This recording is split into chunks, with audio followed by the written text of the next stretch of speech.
Hi friends, welcome back to our channel XYZ brain. AP 8th class సంబంధించి summative assessment 2 Telugu question paper or CBA 2 Telugu question paper చూడండి. ఈ question పేపర్ని అయితే బాగా revise చేసుకోండి. Especially grammar point అయితే ఉందో ఈ గ్రామర్ పాయింట్ని బాగా రివైజ్ చేసుకోండి. So I'm again repeating this one. So this is 8th class Telugu CBA 2 question paper or SA 2 question paper. ఈ పేపర్లో ఉన్న ప్రతి ఒక్క క్వశ్చన్ అయితే బాగా రివైజ్ చేసుకోండి. So kindly understand, take it at is just only practice paper, last year practice question paper. So దీన్ని ఒక్కసారి అయితే ప్రాక్టీస్ చేసుకోండి. దీంట్లో నుంచి అయితే అన్ని క్వశ్చన్స్ మ్యాక్సిమం ఇందులో నుంచే రిపీట్ అవుతాయి.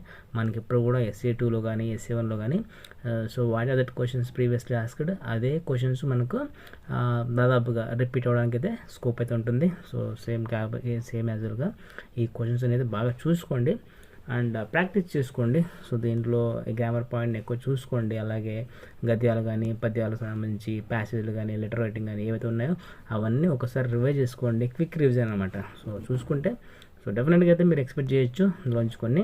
సో ఎందుకంటే నేను ఇది లీక్డ్ పేపర్ అని నేను మోసం చేయను. ఎలాగో నేను లీక్డ్ పేపర్స్ అయితే పెద్దగా అయితే పెట్టను నేను. సో కాబట్టి ఇక్కడ ఉన్న క్వశ్చన్ పేపర్స్ అన్ని బాగా చూసుకోండి. సో డెఫినెట్గా అయితే మీకు మంచి మార్కులు వస్తాయి. క్విక్ రివిజన్ లాగా చేసుకోండి.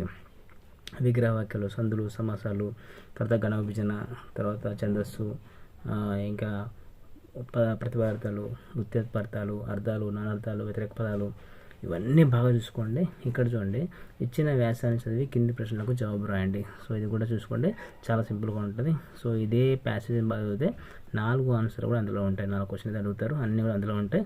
అది చూసుకోండి.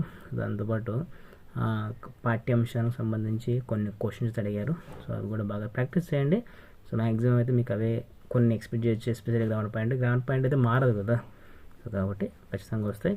బట్ మీరు ప్రాక్టీస్ చేయండి. So don't depend on leaked papers. వాటి మీద డిపెండ్ అవుతే మీ లైఫ్ని మీరే స్పాయిల్ చేసుకున్నట్టు. So kindly understand. సో అది మీకు 10th క్లాస్లో చాలా ఇబ్బంది అవుతుంది కాబట్టి సో లీక్డ్ పేపర్ మీద డిపెండ్ అవ్వకండి.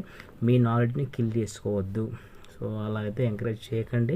సో అలా పెట్టేవారిని మ్యాక్సిమంగా అలాంటి వారిని ఎంకరేజ్ చేస్తారు.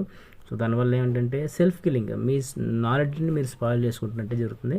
సో ఆ పని చేయకండి. చదివింది సొంతంగా చదివి ఒక 20 మార్క్స్ వచ్చినా కూడా హ్యాపీనే. సో మనం కాపీ కొట్టి ఎన్ని మార్కులు తెచ్చుకున్నా వృధా అన్నది నా ఉద్దేశం. కాబట్టి ఎంతసేపు ఉన్నా ప్రాక్టీస్ పేపర్ మీద ఎక్కువ డిపెండ్ అవ్వండి. డెఫినెట్గా అయితే మీకు మంచి మార్కులు వస్తాయి. సో ఇలాంటి మరిన్ని అప్డేట్స్ కోసం మన ఛానల్ని సబ్స్క్రైబ్ చేసుకోండి. అట్లా కింద బెల్ ఐకాన్ ఫర్ నోటిఫికేషన్.